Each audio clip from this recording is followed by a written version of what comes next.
नमस्कार। कैसो online classes में आपका स्वागत है। देखिए, अब हम केमिस्ट्री के सेकंड चैप्टर को स्टार्ट करने जा रहे हैं। उसका नाम है सॉल्यूशन, यानी कि विलयन। विलयन क्या होता है, कैसे बनता है, किन किन गुणों से विलयन प्रभावित होता है, उन सभी चीजों के बारे में हम इस चैप्टर के अंदर पढ़ेंगे। तो सब तैयार हैं? चले, रेडी। देखो, सबसे पहले हम विलयन नामक शब्द पर ही बात करते हैं कि विलयन क्या है। देखो, मैं आपको बता दूं, विलयन एक तरह का मिश्रण होता है। नाम से ही आपको पता चल रहा होगा विलयन, यानी कि हम कुछ चीजों को विलय कर रहे हैं, घोल रहे हैं। घोलने पर क्या बनता है? मिश्रण बनता है। यानी कि विलयन एक तरह का मिश्रण ही रहा होगा। क्लियर है यहाँ तक? फिर हम ये जानते हैं कि मिश्रण तो दो प्रकार के होते हैं, एक तो समांगी मिश्रण और एक विषमांगी मिश्रण। तो फिर उन मिश्रणों में से ये वाला विलयन कौन से वाला मिश्रण है, समांगी है या विषमांगी? तो मैं आपको क्लियर कर दूं कि ऐसा मिश्रण जिसमें सभी स्थानों पर घुले हुए अवयवों की संख्या या घुले हुए अवयवों की जो क्वांटिटी है, मात्रा है, वो सेम हो, उस प्रकार का मिश्रण ही विलयन कहलाता है। यानी कि ऐसा मिश्रण होता है समांगी मिश्रण, क्योंकि समांगी मिश्रण का मतलब ही यही है कि ऐसा मिश्रण जिसमें सभी अंग एक दूसरे से समान मात्रा में घुले हुए हों। यानी कि आपको ये कंफर्म हो चुका है कि समांगी मिश्रण ही विलयन कहलाते हैं। क्लियर है यहाँ तक? तो सबसे पहले हमने एक चीज के बारे में पढ़ा कि विलयन क्या होता है, क्योंकि यही हमारे टॉपिक का अर्थ था। टॉपिक का नाम भी यही था, विलयन। अब हम चलते हैं कि विलयन किन चीजों से मिलकर बना हुआ होता है, उनके बारे में हम थोड़ा जिक्र करते हैं। देखिए, विलयन का अर्थ मैंने आपको पहले ही बता दिया है कि कुछ चीजों को हम घोल रहे हैं, ठीक है। यानी कि कुछ चीजें होंगी जिसमें हम कुछ चीजों को घोलेंगे। यानी कि दो चीजें यहाँ पर सामने निकल कर आई। एक तो वह चीज जिसको हम घोलते हैं, क्लियर है यहाँ तक? और एक वह चीज जिसमें हम घोलते हैं, ठीक है। तो दो चीजें यहाँ पर सामने आती है कि जिसको घोलते हैं वो क्या कहलाता है और जिसमें घोलते हैं वह क्या कहलाता है। देखिए ध्यान से, ऑब्वियसली आपको ये चीज समझ में आ गई होगी कि जिस चीज में हम किसी चीज को घोलते हैं, तो जिसमें हम घोल रहे हैं वह 100% ज्यादा मात्रा में होगा, है ना। क्योंकि जिसमें हम घोल रहे हैं तो वही तो ज्यादा अधिक में होता है, और जिस चीज को हम घोल रहे होते हैं वह कम मात्रा में होता है। तो यहीं से हमें दो चीजों के बारे में पता चलता है कि विलयन में दो चीजें उपस्थित होती है। एक तो वह जिसे हम घोल रहे हैं और दूसरी वह जिसके अंदर घोल रहे हैं। तो जिस चीज को हम घोलते हैं वह कहलाती है विलय, और जिस चीज में हम घोलते हैं वह चीज कहलाती है विलायक। इसको हम ऐसा भी समझ सकते हैं कि ऐसी चीज, इस विलयन में उपस्थित एक ऐसा अवयव जिसकी मात्रा ज्यादा होती है वो विलायक कहलाता है, और जिसकी मात्रा कम होती है वो विलय कहलाता है। क्लियर है यहाँ तक? क्या समझाया मैंने कि विलयन में दो चीजें उपस्थित होती है, एक तो होता है विलय और एक होता है विलायक। विलय किसे कहते हैं? जिसकी मात्रा कम हो, और विलायक किसे कहते हैं? जिसकी मात्रा ज्यादा हो। क्लियर है? जैसे कि हम एग्जाम्पल से भी समझ सकते हैं। हम एग्जाम्पल लेते हैं, जैसे कि नमक का जलीय विलयन। यानी कि नमक को हम जल के अंदर घोल रहे हैं। किसको घोल रहे हैं? कौन कम मात्रा में है, वही विलय होगा। कौन है बताओ? नमक। यानी कि नमक हमारा क्या हो जाएगा? विलय हो जाएगा। किस में घोल रहे हैं, या हम कह सकते हैं किसकी मात्रा ज्यादा है वही विलायक होगा। किस में घोल रहे हैं बताओ? जल में घोल रहे हैं, यानी कि उस स्थिति में विलायक क्या बन जाएगा? जल बन जाएगा। तो आपको अच्छे से समझ में आ गया होगा विलयन क्या होता है। बताइए, विलयन होता है समांगी मिश्रण। समांगी मिश्रण में दो या दो से अधिक चीजें होंगी। अब हो सकता है दो ही चीजें हों, तीन चीजें हों, चार चीजें हों जो एक साथ घुली हुई हैं, उसके बारे में हम बाद में बात करेंगे। उससे पहले हम बात कर रहे हैं कि उसमें मेनली कितनी चीजें होती हैं। दो चीजें मेनली होती हैं। एक तो वह चीज जो ज्यादा क्वांटिटी में है जिसे हम विलय कह रहे हैं, और एक वह चीज जो कम क्वांटिटी में यानी कि कम मात्रा में होती है उसे हम विलय कर रहे हैं। क्लियर है? यहाँ तक सबको अच्छे से समझ में आ गया होगा। हम जैसे कि उदाहरण भी ले सकते हैं, जैसे कि यहाँ पर मैंने जल भरा हुआ है। क्या भरा हुआ है बताओ? जल। तो ये जल मेरा क्या कहलाने लग जाएगा बताओ? विलायक। यानी कि इसमें हम घोलना है तो जिसमें घोलते हैं वह विलायक। तो ये H2O। अब इसमें हमें क्या मिलाना है बताओ? कुछ नमक के अणु मिलाने हैं। तो बताओ ये चीज क्या बन जाएगी? विलय बन जाएगी। क्या बन जाएगी बताओ? विलय। क्लियर है यहाँ तक? तो ये छोटी छोटी परिभाषाएं हैं जो आपको समझ में आ जानी चाहिए, ताकि जब हम इसके अंदर के जो डेरिवेशनों को करेंगे या चीजों को सीखेंगे तो वहां आपको पता होना चाहिए कि विलय क्या होता है, विलायक क्या होता है। क्लियर? अब हम बात करते हैं। देखो ये बात हमने कर ली कि विलयन में कौन कौन सी चीजें उपस्थित होती है, विलय और विलायक। अब ऐसा भी तो हो सकता है ना कि विलयन के अंदर जो विलय है वो दो या दो से, देखो विलायक तो एक ही होगा। क्यों? क्योंकि जिसमें आप बोल रहे हो वो तो एक ही होगा। अब आप उसमें शक्कर भी डाल दो, नींबू भी डाल दो, नमक भी डाल दो, तो बताओ विलय तो बहुत सारे हो सकते हैं।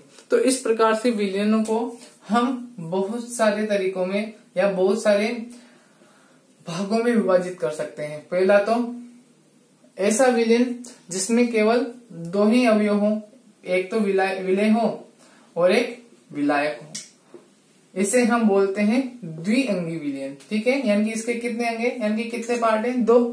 हो सकता है त्रिअंगीय हो, यानी कि उसमें विलायक तो एक ही होगा लेकिन दो विलय हम मिला देंगे। ऐसे बताओ त्रिअंगी विलयन के बाद चतुर्थंगी, इस प्रकार से बहुत सारे विलयन हम बना सकते हैं। तो ये चीजें आपको समझ में आ चुकी होगी। हमने क्या बोला? विलयन क्या होता है, विलायक क्या होता है, और विलयन में उपस्थित अनेक सारे पदार्थों की संख्या के आधार पर विलयनों को हम बांट भी सकते हैं। तो आप कुछ परिभाषाएं लिखिए जिनको मैं आपको लिखाने जा रहा हूं। सबसे पहले परिभाषा लिखिए विलयन की। लिखिए विलयन, स्टार लगाइए।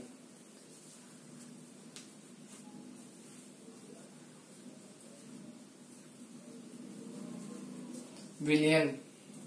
क्लियर है? देखिए विलयन की परिभाषा में लिखा रहा हूं आपको। देखिए दो या दो से अधिक अवयवों का, देखो बुक की लैंग्वेज लिखाना अच्छा रहेगा तो मैं बुक की लैंग्वेज लिखा रहा हूं। दो या दो से अधिक अवयवों का लिखते जाइए, मैं लिखाऊंगा नहीं क्योंकि उसमें टाइम ज्यादा खर्च होता है। देखिए दो या दो से अधिक अवयवों का समांगी मिश्रण ही विलयन कहलाता है। दो या दो से अधिक अवयवों का समांगी मिश्रण ही विलयन कहलाता है। फिर इसमें लिखिए इस मिश्रण में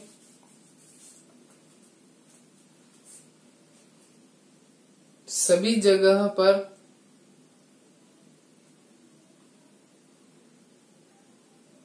संगठन समान रहता है। यानी कि बताया था मैंने, हर एक जगह पर आपको सेम चीजें मिलेंगी। ऐसा नहीं है कि कहीं पे ज्यादा मात्रा है कहीं पे कम मात्रा है, ऐसा नहीं होना चाहिए, नहीं तो फिर वो समांगी विलयन, समांगी मिश्रण नहीं होगा। तो आपने लिखा कि संगठन समान होता है। फिर लिखिए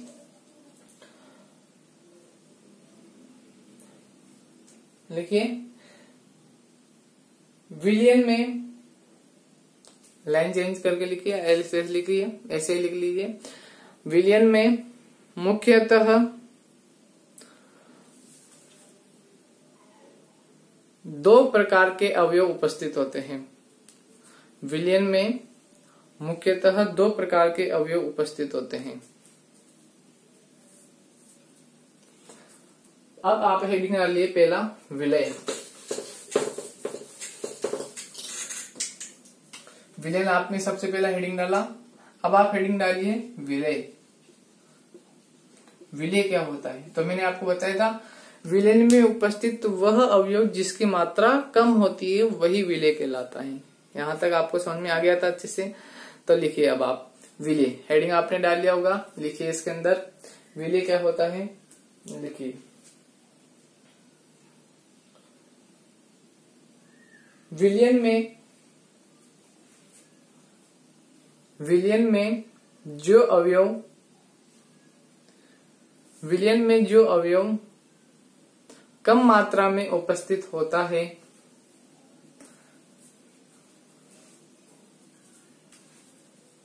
विलयन में जो अवयव कम मात्रा में उपस्थित होता है विलय कहलाता है।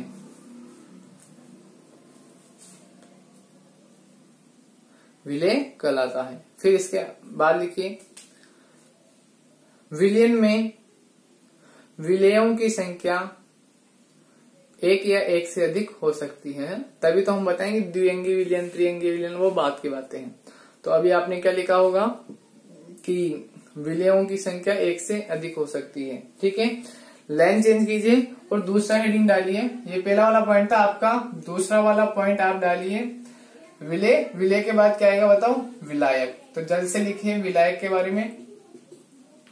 बताओ ये कम मात्रा में और ये अधिक मात्रा में, इतना सा लिखना है हमें। तो लिखिए इसकी परिभाषा क्या बन जाएगी बताओ?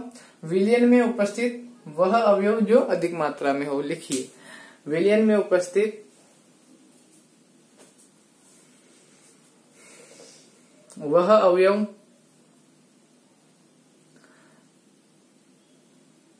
जिसकी मात्रा अधिक होती है, विलयन में उपस्थित वह अवयव जिसकी मात्रा अधिक होती है विलायक कहलाता है। क्या कहलाता है? विलायक कहलाता है।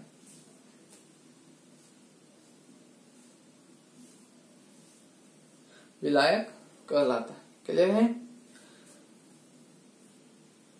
अब हम चलते हैं, विलय विलायक हमने समझ लिया। अब हम चलते हैं कि जो विलयन होता है उसमें हमने कहा अभी कि देखो विलयन जो होगा वो विलायक प्लस विलय से मिलकर बना होगा। ठीक है, अब देखना ध्यान से। सबसे पहला हमारा पॉइंट, हमेशा विलायक तो एक ही होगा, लेकिन विलयों की संख्या, इसमें घोलने वाले अवयव होते हैं यानी कि उनकी संख्या बदल सकती है। तो विलायक तो हमेशा एक ही होगा, यानी कि जो ज्यादा मात्रा में है। ठीक है, लेकिन हो सकता है आप इस विलायक में एक ही विलय मिलाओ, तो बताओ कुल मिलाकर कितने अवयव हो जाएंगे? विलयन में 2 अवयव हो जाएंगे। हो सकता है आप मिलाने वाले अवयवों की संख्या आप 2 रख लो, तो फिर बताओ कितने हो जाएंगे? 2 + 1 3 हो जाएंगे। ऐसे हो सकता है आप मिलाने वाले अवयवों की संख्या कितनी कर दो? 3 कर दो, तो 3 + 1 अवयव, कितने अवयव हो जाएंगे? 4 अवयव हो जाएंगे विलयन में। तो बताओ इनको हम बारी बारी से क्या कहने लग जाएंगे? देखो ये सब इनके अंग हैं, विलयन का अंग है विलायक और विलय। तो बताओ कितने अंग हुए? 2। तो ये 2 अंगों वाला विलयन क्या कहलाने लग जाएगा बताओ? द्विअंगी विलयन। क्लियर है? बिल्कुल सीधा सीधा है। ऐसे ही 2 + 1 कितने अवयव हो गए? 3 अवयव। तो कौन सा? त्रिअंगी विलयन। ऐसे बताओ, इसका भी हम नाम लिख देंगे। तो अब आप अगली पैराग्राफ चेंज करते हुए लिखिए विलयन में, देखिए विलयन में उपस्थित घटकों की संख्या के आधार पर, विलयन में उपस्थित घटकों की संख्या के आधार पर लिखो, जल्दी लिखो। विलयनों को निम्न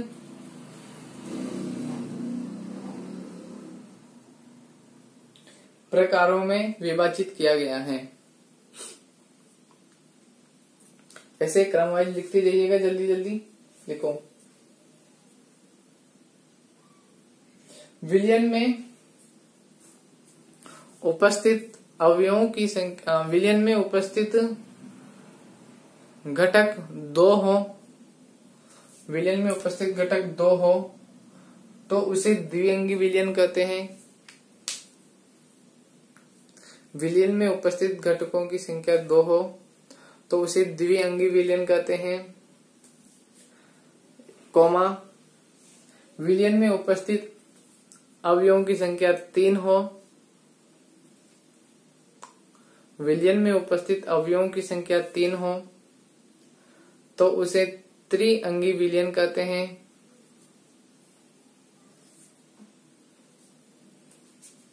इसी प्रकार अगर विलयन में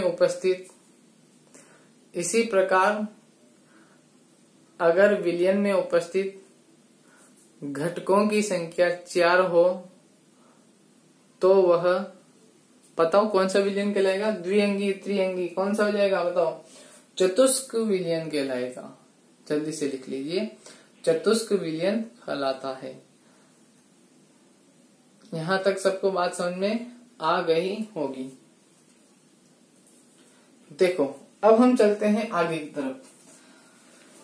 ये बात हमने कर ली।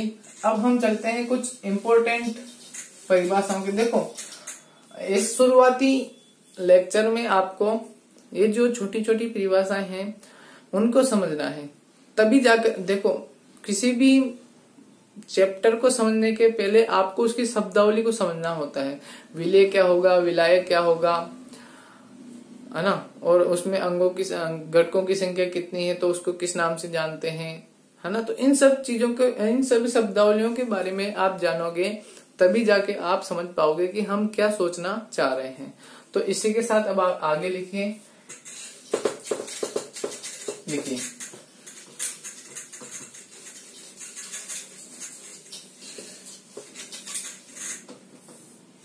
देखो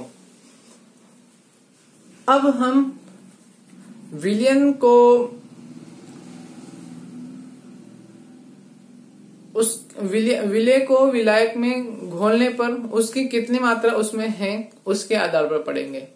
यानी कि देखना, आप केवल ध्यान देना इधर, मैं आपको क्या समझाने की कोशिश कर रहा हूं। देखिए मैं यूं कहना चाह रहा हूं आपसे कि हम जानते हैं कि एक पात्र में हम मान लेते हैं कि यहाँ पर जल भरा हुआ है, ठीक है। अब यह काम कर रहा है विलायक का। क्या काम कर रहा है बताओ? विलायक का, ठीक है यहाँ तक। अब इसमें हमें क्या मिलाना है बताओ? विलय मिलाना है। क्या बताओ? विलय मिलाना है। अब क्या होता है कि हो सकता है हम विलय कम मिलाएं, हो सकता है हम विलय को ज्यादा मिला दें, है ना। तो इस प्रकार से विलय की मात्रा के आधार पर भी ये अलग अलग भागों में बढ़ जाएंगे, जिन्हें हम कहते हैं, बताओ क्या? संतृप्त विलयन, असंतृप्त विलयन, अति संतृप्त विलयन। पढ़ा है ना ऐसा कुछ आपने कभी कभी? यानी कि जिस एक निश्चित ताप पर, देखो एक निश्चित ताप पर अपन ने इसको सेट कर दिया, इस विलायक को, है ना, कि इस टेम्परेचर पर हम इसमें विलय घोल रहे हैं, ठीक है। तो बताओ, अच्छा अपन ने इसको फिक्स क्यों किया? क्योंकि जैसे जैसे हम बताओ चाशनी बनाते हैं तो टेम्परेचर बढ़ाते हैं तो विलेयता बढ़ती है, सोल्युबिलिटी बढ़ती है। इसलिए पहले हमें टेम्परेचर को फिक्स करना होगा, फिर जाके विलय को मिलाना पड़ेगा। तब जाके हम शुद्धता से अध्ययन कर पाएंगे कि असंतृप्त कब होगा, संतृप्त कब होगा और अति संतृप्त कब होगा। तो देखिए ध्यान से, जल्दी से मैं आपको लिखवा रहा हूँ, समझा रहा हूँ। देखिए ध्यान से कि निश्चित ताप पर जब विलायक में विलय की अधिकतम मात्रा घोली जा सकी हो तब बताओ विलयन क्या हो जाएगा? बताओ संतृप्त तो होगा नहीं होगा? बताओ होगा। क्लियर है? अब अगर आपने इस विलय की एक निश्चित मात्रा से ज्यादा मात्रा अगर आप इसमें विलय को घोलोगे तो बताओ वह संतृप्त ना होकर के कौन सा हो जाएगा? बताओ अति संतृप्त, यानी कि हाइपर हो जाएगा, अति संतृप्त हो जाएगा। यानी कि ज्यादा ही आप उसमें मिला रहे हो, यानी कि हद से ज्यादा आप मिलाओगे तो वो अति संतृप्त हो जाएगा। और संतृप्त यानी कि एक निश्चित मैक्सिमम मात्रा से अगर आप उसमें विलय को मिलाओगे तो बताओ अगर उसमें मिलाने वाली विलय की संख्या कम है यानी कि अभी वह संतृप्त नहीं हुआ है, यानी कि क्या है अभी वह असंतृप्त विलयन। तो इस प्रकार से हम विलयन के इन 3 और इम्पोर्टेंट घटकों के बारे में पढ़ेंगे कि विलयन संतृप्त कब होता है, असंतृप्त कब होता है और अति संतृप्त कब होता है। क्लियर है? तो जल्दी से आप पहले ग्राफ चेंज करते हुए लिखिए, जल्दी से लिखिए। हमें क्या लिखना है, लिखिए विलय की मात्रा के आधार पर, विलय की मात्रा के आधार पर विलयन निम्न प्रकार के होते हैं।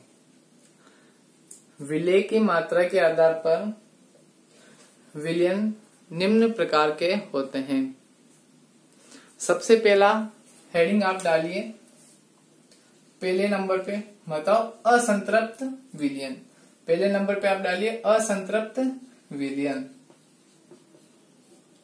असंतृप्त विलयन में आप लिखिए, बताओ क्या कहा था हमने कि एक निश्चित ताप पर अगर विलायक में घोले गए विलेय पदार्थ की मात्रा अगर उस निश्चित मैक्सिमम मात्रा से कम है तो वह असंतृप्त विलयन होगा।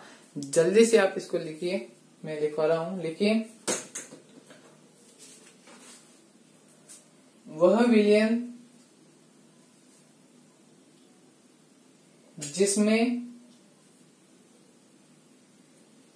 एक निश्चित ताप पर, वह विलयन जिसमें एक निश्चित ताप पर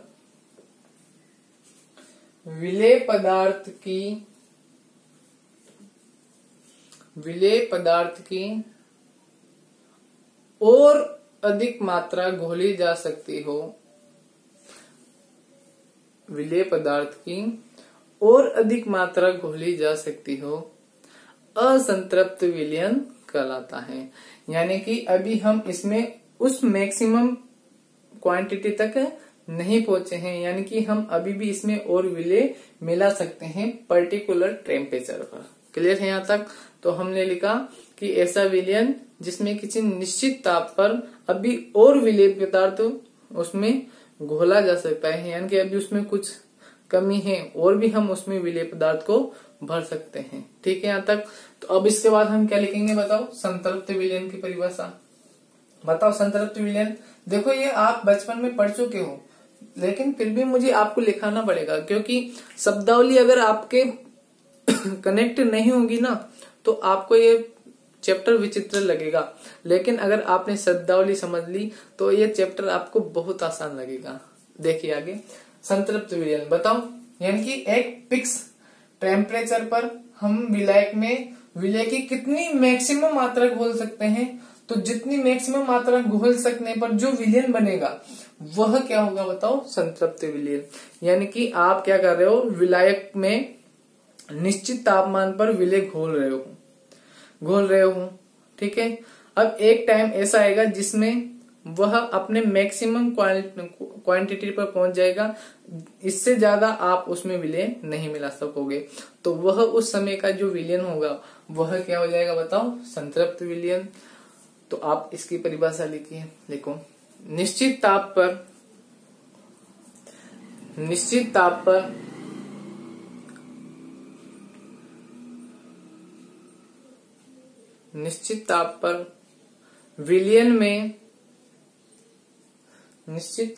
विलयन में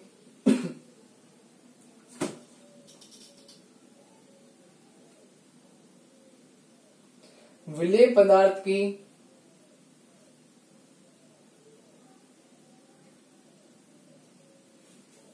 अधिकतम मात्रा घोलने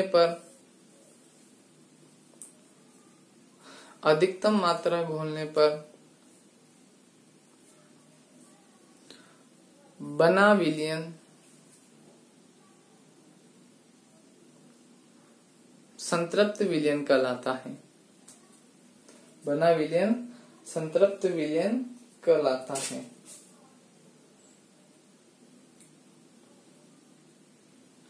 क्लियर है? अब आप अगला बताइए अति संतृप्त। तो जल्दी से भी इसको लिखिए, तीसरा पॉइंट आप डालिए और लिखिए अति संतृप्त विलयन। देखिए निश्चित ताप पर विलयन में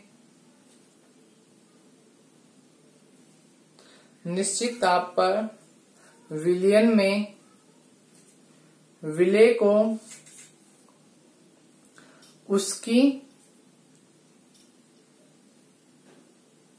संतृप्त अवस्था से भी अधिक घोलने पर उसकी संतृप्त अवस्था से भी अधिक घोलने पर जो विलयन प्राप्त होता है उसे संतृप्त विलयन कहते हैं। उसे संतृप्त विलयन कहते हैं। अब यहां से हमारा स्टार्ट होता है चैप्टर। देखिए ध्यान से, देखो हमने अभी भी पढ़ा कि विलयन क्या होता है, विलेय और विलायक क्या होते हैं, विलेय की मात्रा के आधार पर विलयनों को कैसे बांटा गया है। अब हम पढ़ेंगे कि जो विलयन होता है वह भौतिक अवस्थाओं के आधार पर कैसे बढ़ सकता है। देखना ध्यान से। देखिए दो चीजें होती है विलयन में, एक तो होता है विलेय और एक होता है विलायक। क्लियर है? अब बताओ, मुझे आप ही बताना, देखो रटने की कोई चीज नहीं है, आप बताना जो चीज ज्यादा होगी वही प्रभावी होगी। जैसे कि आप देखते हो दूध में वसा के जो कण होते हैं, मॉलिक्यूल होते हैं, वह बहुत कम होते हैं, जबकि जो पानी होता है या दूध होता है वो ज्यादा मात्रा में होता है। तो जो ज्यादा मात्रा में होता है तो दूध भी हमें वैसा ही दिखाई देने लग जाता है। क्लियर है यहाँ तक? ऐसे ही आप मुझे बता सकते हो, बताओ हम जब नमक को पानी में घोलते हैं तो बताओ नमक जब शुद्ध अवस्था में होता है तो ठोस की तरह होता है, लेकिन जब हम उसको पानी में घोल देते हैं तो बताओ जो ज्यादा होता है वह विलयन भी उसी का स्वरूप ले लेता है, यानी कि उसकी भौतिक अवस्था भी वैसी ही हो जाती है। तो बताओ जो भौतिक अवस्था को रिप्रेजेंट करेगा इन दोनों में से वह कौन होगा, विलेय या विलायक? आपको समझ में आ गया होगा कौन होगा, बताओ विलायक। यानी कि क्योंकि यह विलायक विलयन में ज्यादा एफिशिएंसी रखता है, ज्यादा पावर रखता है, तो वैसा ही विलयन दिखेगा जैसा विलायक होगा।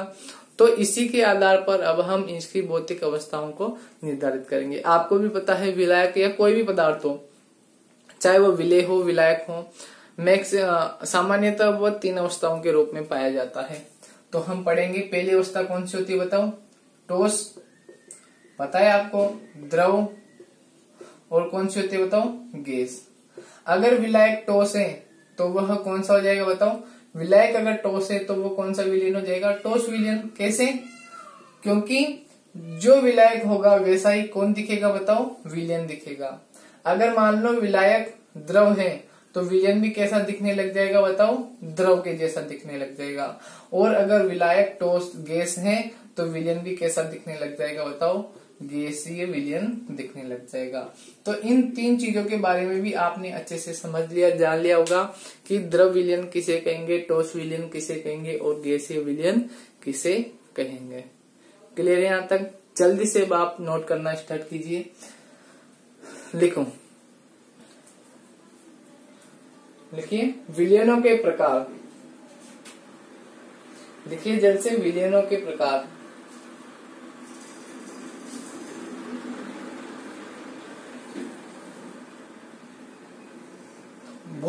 इसके अंदर लिखिए भौतिक अवस्था के आधार पर भौतिक अवस्था के आधार पर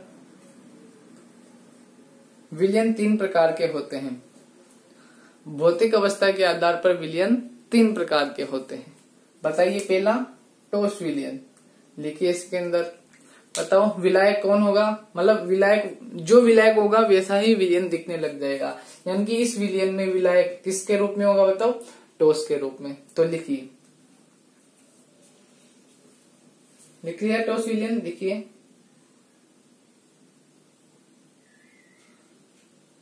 जब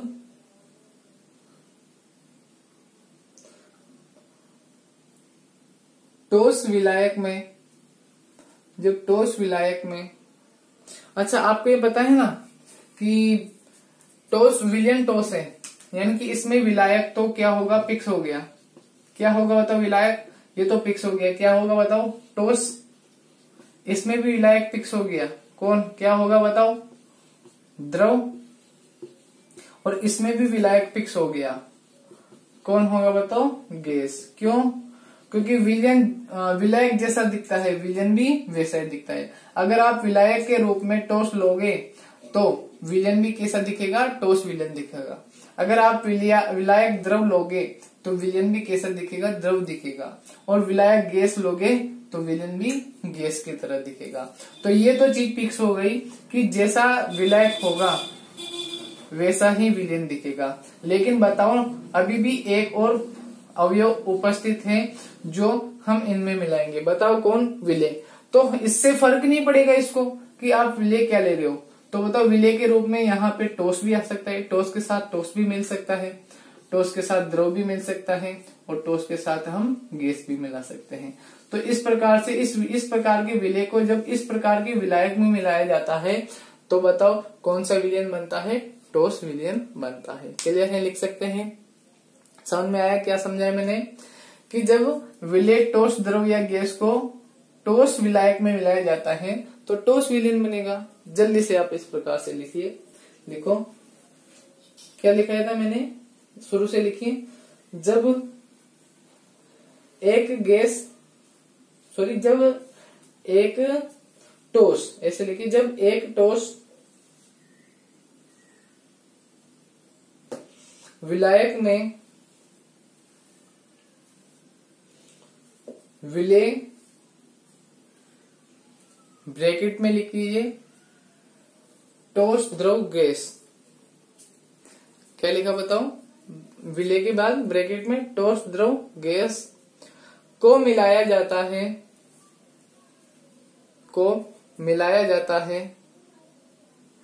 तो टोस विलयन बनता है। जल्द से लिखिए, टोस विलयन बनता है। दूसरा लिखिए, द्रव विलयन। इसमें लिखिए, जब गैस कोमा द्रव या टोस को, है ना, तीनों हो सकते हैं विलय, तो कोई भी हो सकता है, टोस द्रव गैस, लेकिन जो विलायक होगा वैसा ही क्या दिखेगा, विलयन दिखेगा। क्लियर है, जल्द से लिखिए। जब गैस द्रव या टोस को किसी द्रव में घोला जाता है तो द्रव विलयन प्राप्त होता है, तो द्रव विलयन प्राप्त होता है। क्या कहा, जब किसी ठोस द्रव गैस को द्रव विलायक में घोला जाता है तो द्रव विलयन प्राप्त होता है। जल्दी से इसके नीचे लिखिए तीसरा वाला पॉइंट, गैसीय विलयन। तो बताओ इसकी परिभाषा क्या बनेगी, कि जब ठोस द्रव या गैस को किसी गैसीय विलायक में, अभी लिखना नहीं है, जब ठोस द्रव या गैस को किसी गैसीय विलायक में घोला जाता है तो गैसीय विलयन का निर्माण होता है। तो लिखिए, जब ठोस द्रव या गैस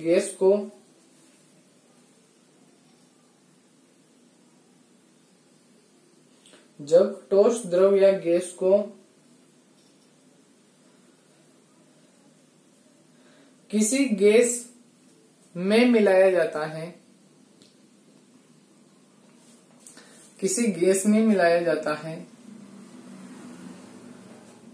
तो गैसीय विलयन प्राप्त होता है, या ऐसे भी कह सकते हैं, इसे ही गैसीय विलयन कहते हैं। अगला पैराग्राफ निकाल करके, मतलब अगला पैराग्राफ में हेडिंग डालिए, स्टार लगाइए। विलय एवं विलायक की भौतिक अवस्था के आधार पर विलयन को 9 प्रकार में वर्गीकृत किया गया है।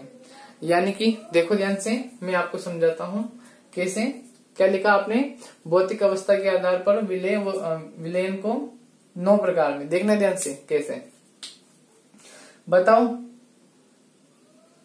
अगर विलायक ठोस होगा तो विलयन 3 प्रकार के विलयन बन सकते हैं। हो सकता है विलय के रूप में ठोस को ठोस के साथ मिलाया जाए, हो सकता है द्रव को ठोस के साथ मिलाया जाए, हो सकता है गैस को ठोस के साथ मिलाया जाए। तो बताओ ठोस विलयन कितने प्रकार के हो गए? 1 2 3। ऐसे ही बताओ अगर द्रव विलायक लिया हुआ है तो विलय के रूप में ठोस भी हो सकता है, विलय के रूप में द्रव भी हो सकता है और विलय के रूप में गैस भी हो सकता है। ऐसे ही बताइए मुझे, अगर आपने विलायक के रूप में गैस ली है तो हो सकता है विलय के रूप में ठोस हो, विलय के रूप में द्रव हो और विलय के रूप में गैस हो। तो बताओ कितने प्रकार के विलयन बन गए? 1 2 3 4 5 6 7 8 9। तो इन सभी विलयनों के लिए मैं आपको एक सारणी दे दूंगा, उस सारणी की सहायता से आपको